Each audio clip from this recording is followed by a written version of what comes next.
எல்லாருக்கும் வணக்கம். Welcome back to ice வீட்டு சமையல்.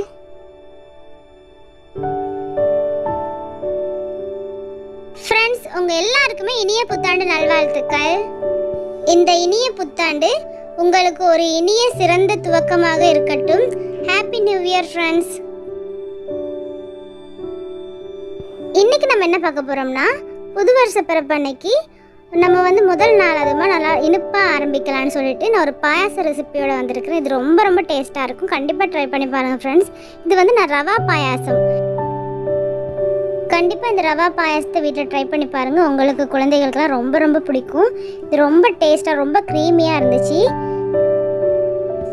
ஃப்ரெண்ட்ஸ். இந்த ரவா பாயாசம் ரொம்ப சீக்கிரமாக சட்டுன்னு செய்யக்கூடிய பாயாசம். ரொம்ப டேஸ்ட்டாக இருக்கும். கண்டிப்பாக ட்ரை பண்ணி பாருங்கள்.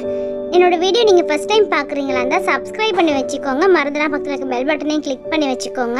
அப்போ தான் நான் போடுற வீடியோஸ் தான் நோட்டிஃபிகேஷனாக வரும் ஃப்ரெண்ட்ஸ். இது வரைக்கும் என்னுடைய சேனலை சப்ஸ்கிரைப் பண்ணி வச்சுருக்க எல்லாருக்குமே ரொம்ப நன்றி. வாங்க வீடியோக்குள்ளே போகலாம். ஒரு பேனில் 2 டேபிள் ஸ்பூன் நான் நெய் சேர்த்துருக்குறேன். அப்புறம் உங்களுக்கு தேவையான அளவு முந்திரி சேர்த்துக்கோங்க. பாயாசத்துக்கு உங்களுக்கு எவ்வளோ தேவையோ நீங்கள் அவ்வளோ சேர்த்துக்கோங்க. அதோட நான் காஞ்ச திராட்சையும் சேர்க்குறேன். அதுவும் உங்களுக்கு எவ்வளோ தேவையோ நீங்கள் அந்த அளவுக்கு சேர்த்துக்கோங்க.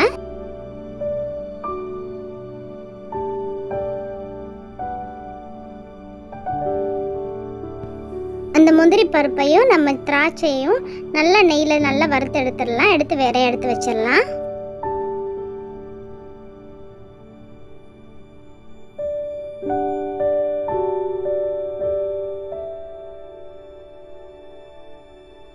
இப்போ நம்ம வறுத்த முந்திரி திராட்சை இருக்கு இல்லையா, அதே நெய்யில் நம்ம ரவையை சேர்த்துக்கொள்ளலாம். ரவை நான் 1/4 கப் சேர்த்துருக்கேன். அதையும் சேர்த்து நல்லா வறுத்துக்கொள்கிறேன்.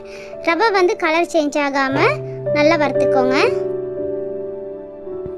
ரவையை வறுக்கிறப்ப நம்ம ஸ்டவ்வை சிம்மில் வச்சுக்கொள்ளணும். அப்போ தான் அந்த ரவை கலர் சேஞ்ச் ஆகாமல் இருக்கும். கலர் சேஞ்ச் ஆச்சுன்னா நம்ம பாயாசத்தோட கலரே மாறிடும். அதால் ரவை வறுக்கிறப்ப கவனமாக ஸ்டவ்வை சிம்மில் வச்சு பார்த்துக்கோங்க. ரவை ஒரு 2-3 நிமிஷம் வறுத்தா போதும். நல்ல ஒரு வாசனை வரும். அதுக்கப்புறம் ஸ்டவ்வை சிம்லே வச்சுட்டு அதில் நான் 1/2 கப் தண்ணி சேர்க்குறேன்.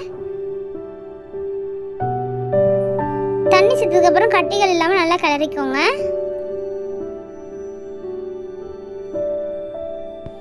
இதில் நான் ஒரு சிட்டிகை உப்பு சேர்க்குறேன்.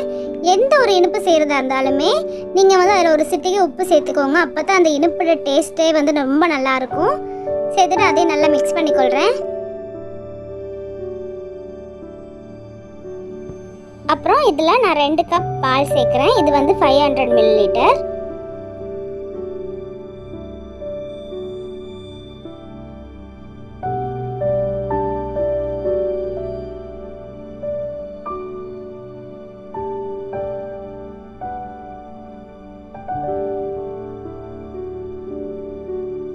ரெண்டு கப் பால் சேர்த்ததுக்கப்புறம் கட்டிகள் எதுவும் இல்லாமல் நல்லா மிக்ஸ் பண்ணிக்கோங்க.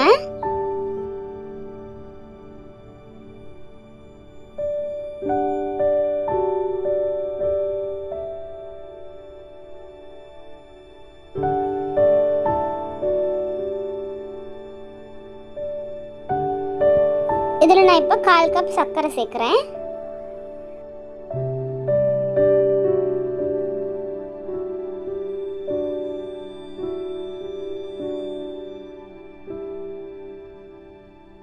சர்க்கரை சேர்த்ததுக்கு அப்புறம் நல்லா மிக்ஸ் பண்ணிக்கோங்க.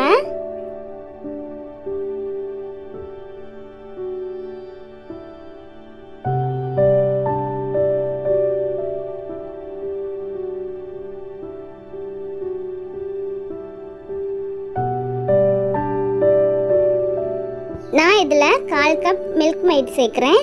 இது ஆப்ஷனல் தான். நீங்கள் விருப்பம்னா சேர்த்துக்கோங்க. ஆனால் சேர்த்தா ரொம்ப டேஸ்ட்டாக இருக்கும். இது நீங்கள் சேர்க்கலாட்டி இதுக்கு பதிலாக நீங்கள் சர்க்கரையை கொஞ்சம் அதிகமாக சேர்த்துக்கோங்க. உங்களோட இனிப்புக்கு ஏற்ற மாதிரி நீங்கள் சேர்த்துக்கோங்க. இதையுமே நல்லா நான் மிக்ஸ் பண்ணிக்கொள்கிறேன்.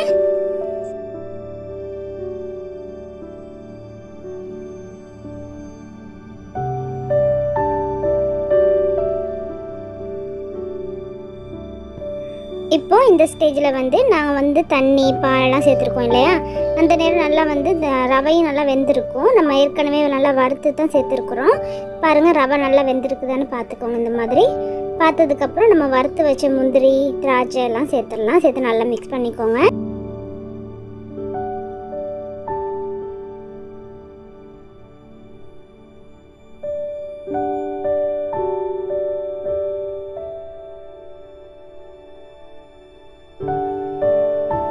அவ்வளவுதான் ஃப்ரெண்ட்ஸ். ரொம்ப ரொம்ப சூப்பரான, ரொம்ப க்ரீமியான, ரொம்ப டேஸ்டான ரவா பாயாசம் ரெடி ஆகிருச்சு.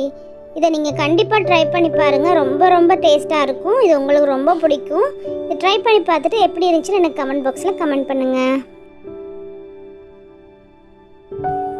ஃப்ரெண்ட்ஸ், என்னோடய வீடியோ உங்களுக்கு பிடிச்சிருந்தா லைக் பண்ணுங்கள், ஷேர் பண்ணுங்கள், கமெண்ட் பண்ணுங்கள், சப்ஸ்கிரைப் பண்ணுங்கள். மறந்துடா பக்கத்தில் இருக்க பெல் பட்டனையும் கிளிக் பண்ணி வச்சுக்கோங்க. அப்போ தான் நான் போடுற வீடியோஸ் தான் நோட்டிஃபிகேஷனாக வரும் ஃப்ரெண்ட்ஸ்.